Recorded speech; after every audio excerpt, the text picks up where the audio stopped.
Mas pinigting pa ng pamahalaan ang seguridad sa mga pampublikong lugar kung saan isang hotline ang ilulunsad para mas maramdaman umano ng publiko ang proteksyon ng mga pulis lalo na sa mga kalsada.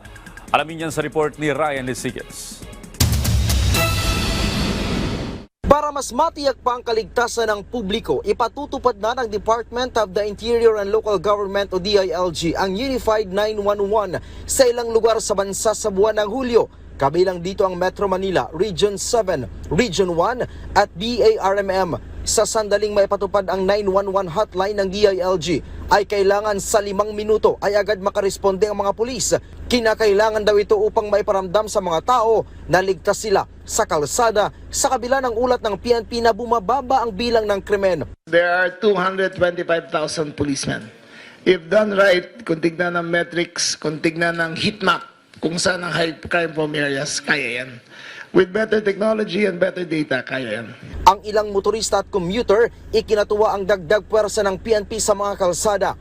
Anila, iwas disgrasya mula sa masasamang loob kung marami ang bantay sa lansangan. Pag may mga pulis po sa paligid natin, naiiwasan po or natatakot ng mga masasamang loob gumawa ng krimen po.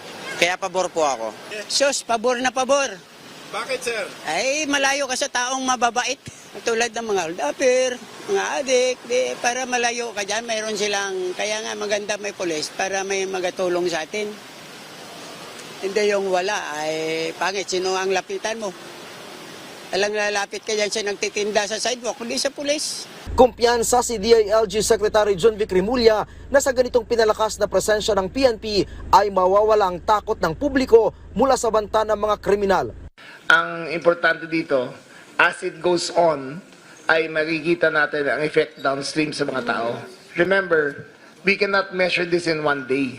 We cannot measure this in 1 month. It will take maybe 3 months bago yung mararamdaman natin kung ang tao talaga ay nararamdaman nila na mas matiwasay na sa kanilang lugar.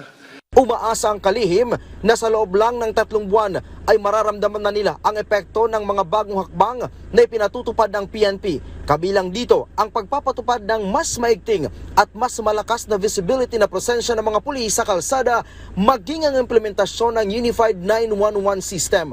Ang problema kasi, at baka akala nyo, one-time Ningas Kugon Flash in the Pan program lang to. It is a continuing program. So araw-araw ang monitoring nito, monthly ang reporting nito, at ipapresent namin sa inyo. And hopefully, the people will feel na mas safe na ang mga kalye nila. Makakatuwang ng PNP ang BFP at LGU sa pagpapatupad ng Unified 911. Pinangunahan ni Rimulya ang sabayang presentasyon ng NCRPO para sa Intensified and Recalibrated Police Visibility Program. Kasabay nito ay isinagawa din ang isang simulation exercise o SIMEX kung saan ipinakita ang mabilis na pagresponde ng mga pulis. Mula dito sa Campo Crame, Ryan Lisigas para sa Pambansang TV sa Bagong Pilipinas.